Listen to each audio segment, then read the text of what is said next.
All right, welcome to DC to Be Revolution, where students are thinking big to live large. I'm your host, Noah Volz, and today I have the opportunity to talk with Dr. Dan Sullivan. Dr. Dan Sullivan is the chiropractic advocate, and he is on a mission to change the world by helping people change the public perception of chiropractic to one it's been about, to improving the human experience for the masses by teaching the world the principle of chiropractic and removing interference. I'm so glad that you're here and looking forward to jumping into what you're doing these days.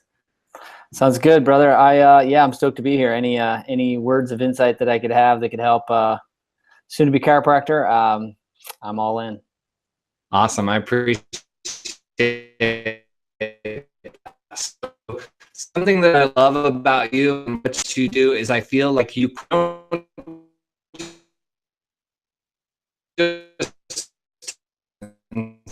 So ask you if you have any advice for us as students as we're trying to craft really compelling, inspiring stories on where we could focus. Could you briefly ask that just again? I lost you on a little bit piece of that. Sorry. It was like cutting out a little bit. Can you just ask that when? Yeah, no worries. So I'm wondering how students can craft great stories. I feel like you're a great storyteller, and I feel like you talk about more than just the benefits of chiropractic. So I wondered if you had any advice in terms of crafting those stories. Yeah, I mean, I feel like it's interesting you say that because not a lot of people have maybe picked that out. I feel like it's, and I don't want to call it a gift of mine, but I feel like there's something, I was talking with a friend recently who's a chiropractor, and he had a crazy story, like a crazy story of him coming, how he got to be where he was. And he was a refugee, and his mom had wrote a letter to the Pope at one point when his dad was in jail over in I believe Jordan or Syria or Turkey. It was Turkey. Anyway, I say that because I ended up listening to his story, and I said, have you ever told this story like this? Because to me, his story was this: if his mom hadn't written this letter to the Pope, they would have never been, because then the Pope pulled some strings and ended up getting them to Toronto, Canada. He's a really close friend of mine. He's a great guy in chiropractic, a wonderful chiropractor and businessman and principled dude. But so I say that because he, to me, I would take that story and I said, have you ever used that in like a doc report or a workshop or a talk where you to me, that becomes, it was one letter, right? It was one letter. It was one letter. Your entire livelihood revolved around your mother, which I'm sure she had doubts of doing, writing one letter to a major player who then, all of a sudden he gets a knock on his door and they're essentially freed into Canada. And so I say that because of when we're sitting in front of patients, they're one person away. They're one decision to tell somebody else. They're one person, right? The person, the thing that they don't do, like he was one letter away, but there's people in their life that are just one recommendation away from you telling them the story. Because I'm always thinking about how can we get the story. So anyway, I'm always thinking about that. I feel like it's something to where, taking the most minute thing. Let's just take neck pain, for example. If somebody overcomes neck pain, think about how big a deal that is to overcome neck pain with just chiropractic. Because if you think about it, the way the world treats neck pain is first drugs, right? If that doesn't work, then it's maybe some PT, maybe some more drugs, cortisone shot. Eventually, if that doesn't work, you're sitting on a surgeon's table. So we know based on that that's pretty extreme stuff. Like it gets so bad, you could be ended up in surgery, cut open, anesthetized, which very dangerous procedure, right, called the surgery. So that means neck pain is a pretty big deal if they're willing to do that. Yet someone comes into our office and we help them with something as simple as neck pain. Do you know how big of a story that is, right? Because if you just look at it from the outside, all we did is push on somebody's neck, right? We just pushed on their neck, but yet that pushing on their neck, what we call an adjustment, got them out of neck pain and prevented them from having to get cut open, surgery, right, put out, and let alone all the pain and suffering that goes with that. So So for me, what I think about, and this getting back to the main question, I'm already going into a story with the response, but is to be authentic, number one, but number two, to think how big. You were talking about prior, I think here before we started this, which is the bigger the vision, right? Or maybe at the beginning, the bigger the vision. And you just got to think bigger, think about what seems like a small thing. BJ Palmer is so good at this. What seemed like a small thing, if you take it to the extreme, which is not that hard. It's not like it's not like a scare tactic or something. You're trying to be so extreme about everything. It is just a reality.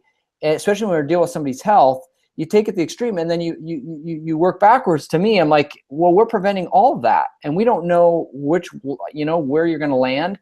But that's the two things that to me need a story. You need vision and you need authenticity. So that's my big thing as far as story goes. It's a good, great question.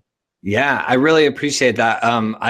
I just wrote a book this last year, and one of the mentors that I consider, that helped me kind of write that book always said, bleed in the first line.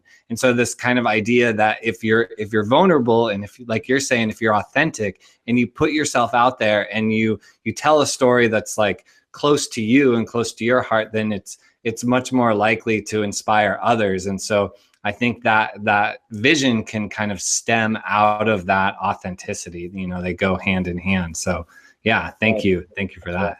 Yeah.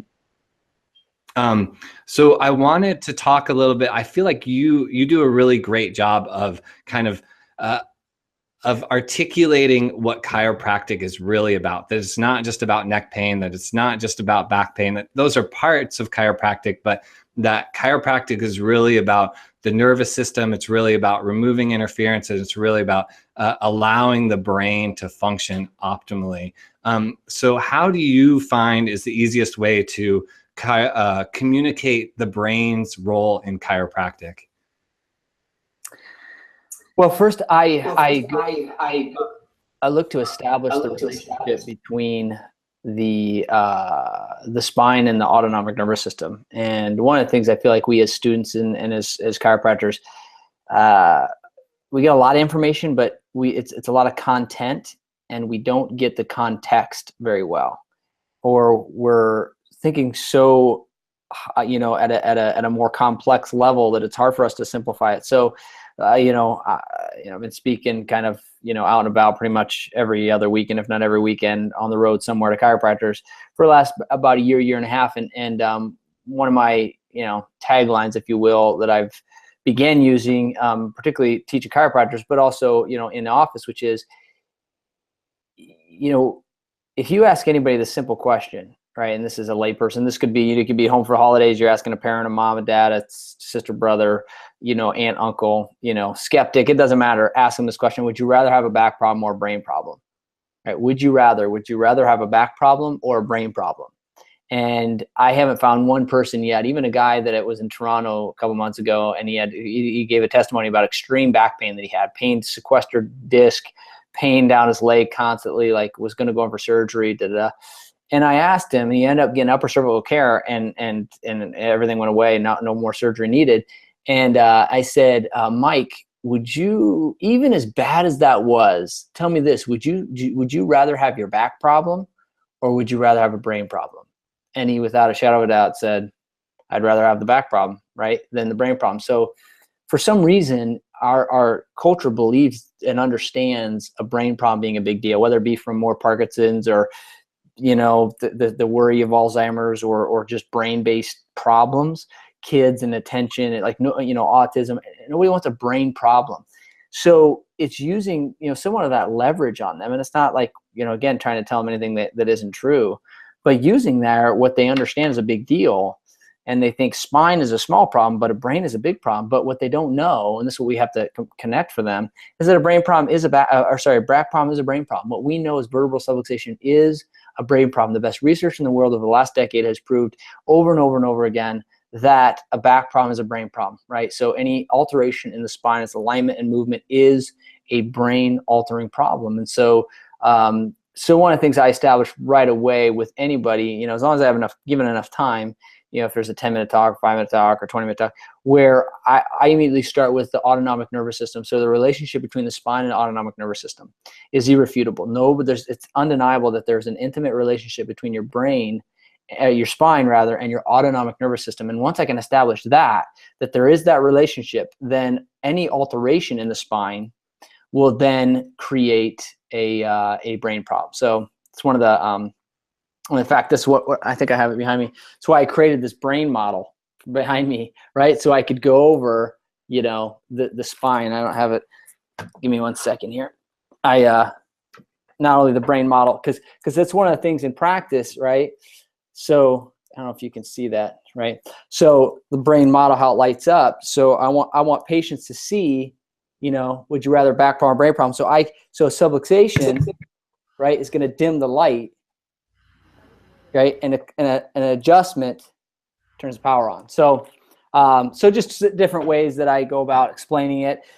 I would have never thought I would have created a brain model, but I did, just in the necessity of wanting patients and chiropractors for that matter to not only just understand the science, what we know now in the science, but to be able to explain it simply to anyone on the street or in the practice or in a talk, any environment. Yeah, I so appreciate that ability to really make chiropractic more of a brain-based model as opposed to a back subluxation model. I think that's super important. And being in graduate school, going to class sometimes from 6 a.m. to 5 p.m, I feel like my brain doesn't always function optimally. And so I wonder if you had any techniques that you use for managing stress so that your brain can function at a high level, so you can do all these talks that you do every weekend and stay so engaged. You mean just tips on keeping the brain strong and healthy and rocking? Yeah, and managing stress. Oh, manage stress. Oh yeah, man, that's a there's 3 main things. One, get checked and adjusted on a regular basis if needed, right? Get checked on a regular basis. Move your body, right? Move your body. There's no question about it that, I'm just doing an article right now, a newsletter and article based on some 2010 research showing that, the cerebellum's role in emotion and cognitive health and just in our entire thought process. And so, your movement is what stimulates that cerebellum. The spine has a direct role in that cerebellum. 2013 research showing how one adjustment radically influences the cerebellum. So through chiropractic, through movement, right?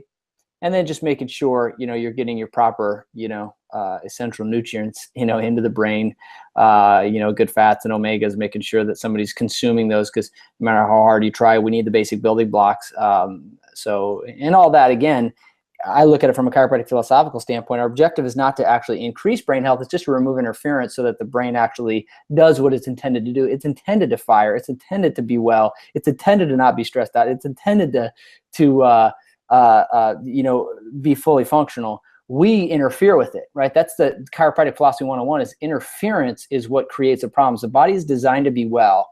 And so that's the beauty of chiropractic, right? It's the beauty that we don't have to worry about treating or curing, or we remove interference. The greatest doctors inside. The brain is the physical manifestation of that innate intelligence. It's where that central intelligence system starts, or at least works through. So yeah, it's focused on removing interference. I think that's the other mindset that even chiropractors miss out on. It's like, what can I do to do something? It's like, here's what everything is to remove interference, right? It's to remove interference. So at the same time, it's our brain's designed to deal with stress and adapt to it. So it's darn good at that. So how do you minimize the universal forces that are acting upon it? Is like I said, keep your body moving, keep it well adjusted, and make sure you're getting the right nutrients in. Stopping. There's other great evidence supporting deep breathing and meditation and just those things that go with, and more just being aware and conscious and taking time just to clear yourself out. Just focusing on nothing. I know it's harder. It's easier said than done, but all some good stuff that will, make sure you get plenty of sleep is another, it can go on and on, right? Just the things that we know, makes us, it just makes us one of the most relevant. If your patients can adopt some of this stuff, like I'm telling you, it's crazy what'll happen to their health. They know none of this. And so, it's just great to be a chiropractor, I'm telling you.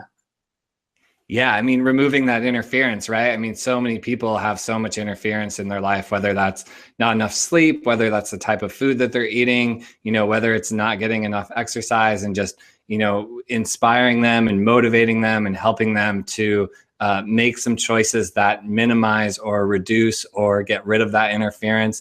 And then also, like you pointed to yesterday, or with your brain model there, just lighting up the nervous system and making it that much more powerful, so it's easier to make those decisions, so it's easier to remove that interference in their life is so important.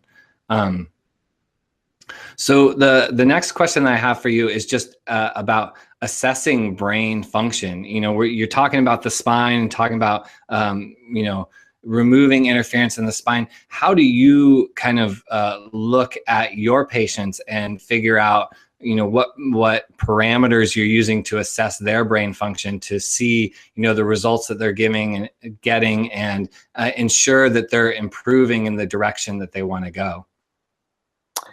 Well, it's all based on, spinal health. I mean, so that's where a technique is so vital. So if you're a student and you don't have a technique system, it's time to get one. And it's like, I can't tell you, when I was a student, I would spend probably, thankfully I wasn't, I didn't really date at all. I didn't have a girlfriend. I didn't have a spouse, a wife, none of that. So like, I would spend a good, probably at least 2 out of 4 weekends a month, either at a local seminar or travel to a seminar, learning technique, learning communication, mostly was, I was heavily involved with Gansa technique for about 2.5 years. And then I moved to more, corrective care, CBP and stuff. So I say that because, I could tell you ways to analyze and, the tests that detect that. But at the end of the day, man, it is about getting a technique system, right? And everybody has their own thing, right? They all work. They're all great. I can show you why everyone works, right? One of my things is I want to bridge people together, not be exclusive. Whether I'm walking, I could talk to an upper cervical group, somebody does just a diversified group. I could do over here to a CBP. I could go to a network technique and teach them all why their technique absolutely changes the brain and therefore changes all aspects of human performance, and why 120 years worth of testimonies that we have from, everything from Harvey to blood pressure and, flu and digestion, all this stuff gets better is because, regardless of technique, is because of a couple of things that we do with the spine that every technique addresses.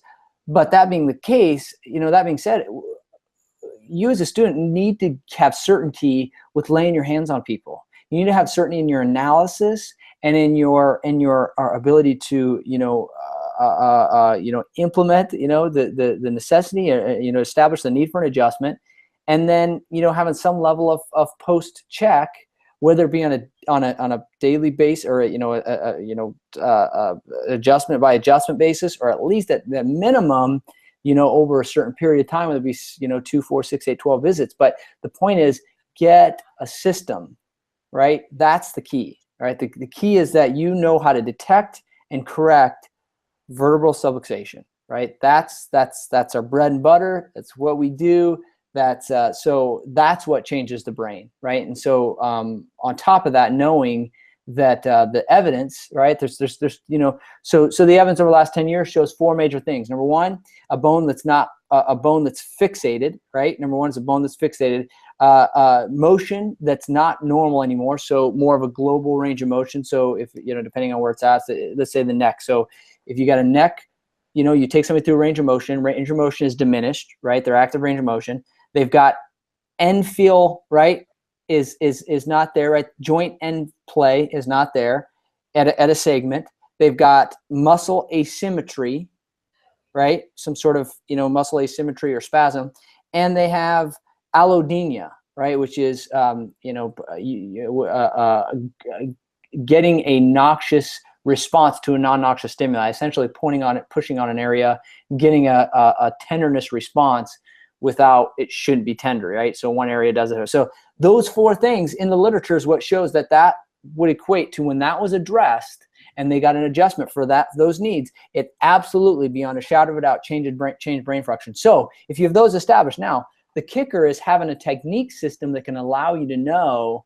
And there's more to it. Like for me, I like more than that. I like to have some thermography. I like to have, some level of at some point in the to have some sort of maybe SEMG scanning. I also like heart rate variability is another one to add in the mix, right? I love an X-ray, right? So those are mine, but I can establish whichever way. The point is that you actually have a great technique and you're confident in your technique. That's the beauty. You go to any chiropractor, it's not their technique that's getting them the greatest results. It's their certainty in whatever technique they're using. Because go find me a Ganta guy, go find me an upper cervical guy, go find me a specific, maybe it was a Kale technique, but then I got over here, I got a Nuka guy, and then I got over here, I got an orthospinalogy guy.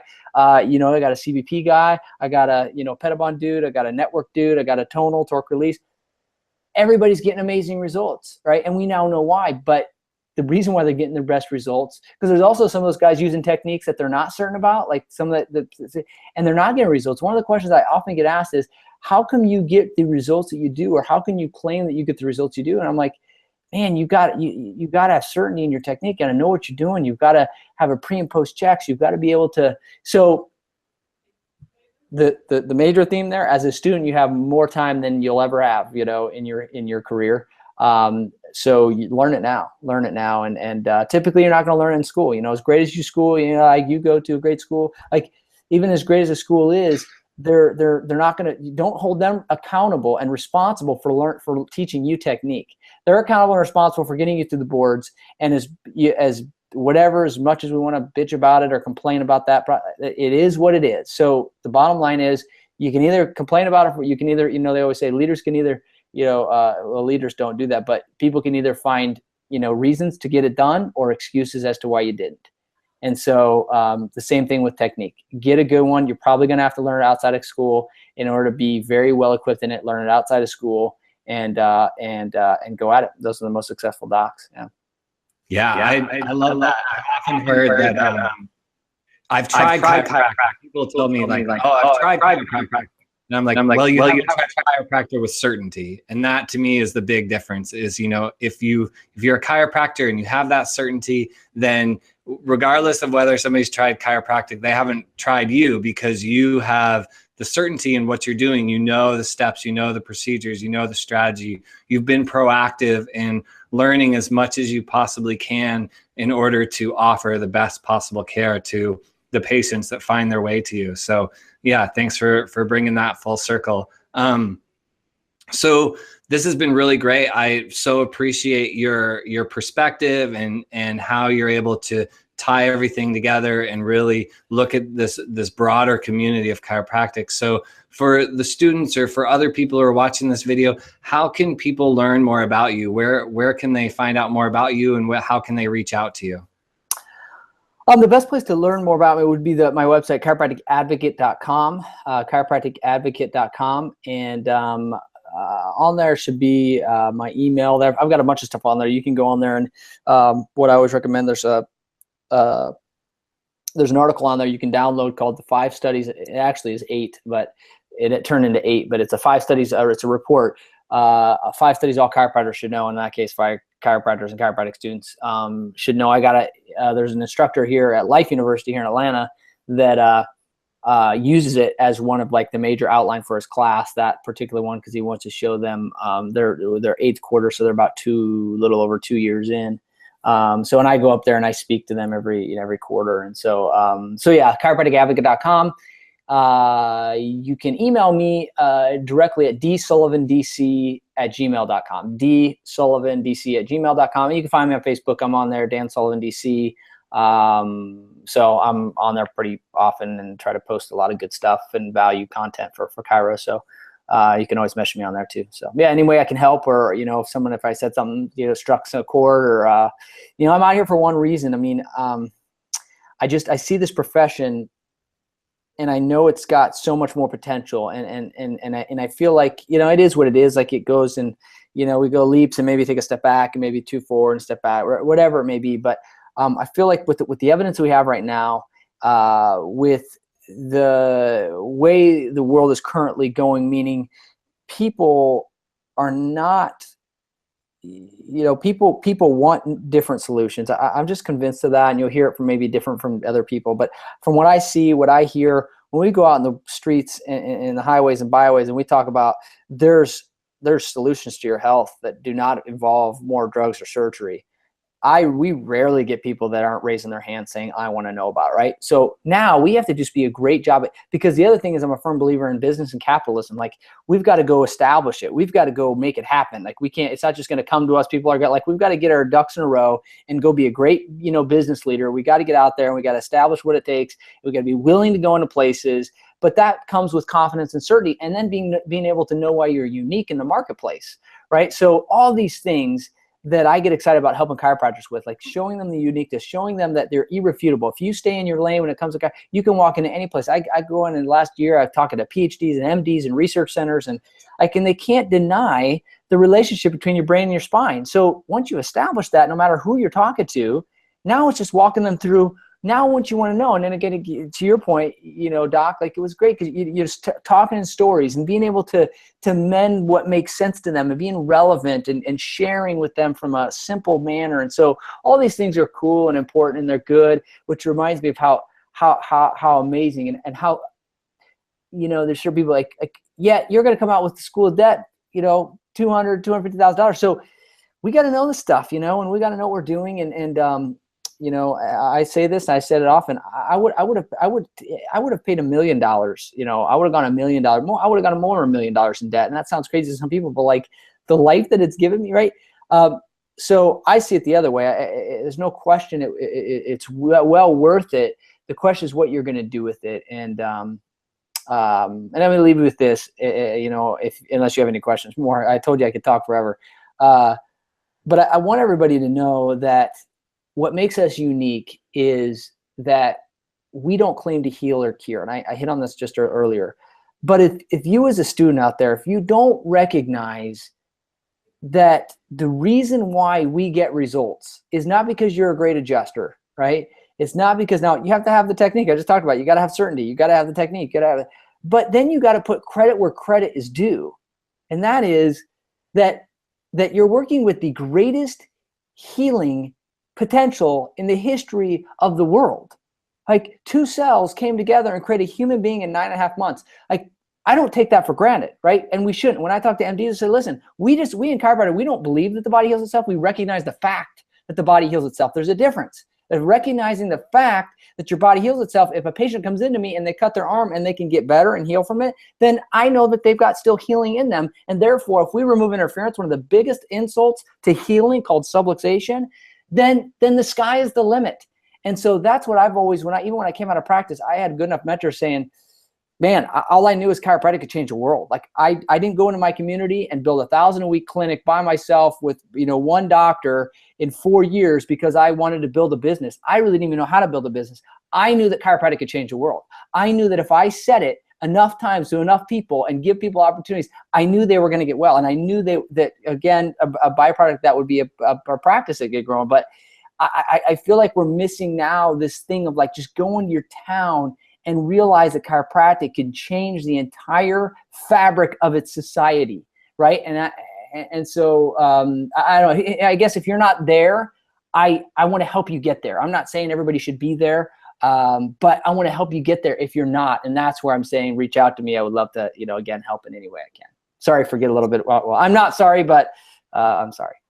No, I'm so glad you threw that in there. I think it's really important for people to see kind of the bigger picture of what you're about and what you're offering. And I'm so glad that you were able to kind of tie that in and tie that together and really help the audience and help the students kind of see, the importance of really, living in this authentic way, and how we as students are given this huge gift. It's probably, like you said, it's worth more than $1 million. It's this huge gift, this opportunity to practice this art, to work with bodies and unlock the potential, or assist in the unlocking of the potential that's within those bodies. I mean, you couldn't ask for a better profession. You couldn't ask for a better opportunity. You couldn't ask for a better gift. I mean, it's such a great thing. So I'm so glad you closed with that.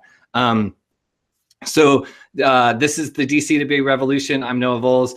Please, if you like this video, let us know. Feel free to comment in the comments below. Subscribe to my channel, DC to B Revolution. And thank you once again, Dr. Dan Sullivan, for being here. Really a pleasure. It's an honor, brother. Yeah, appreciate you asking. Yeah, it's been great.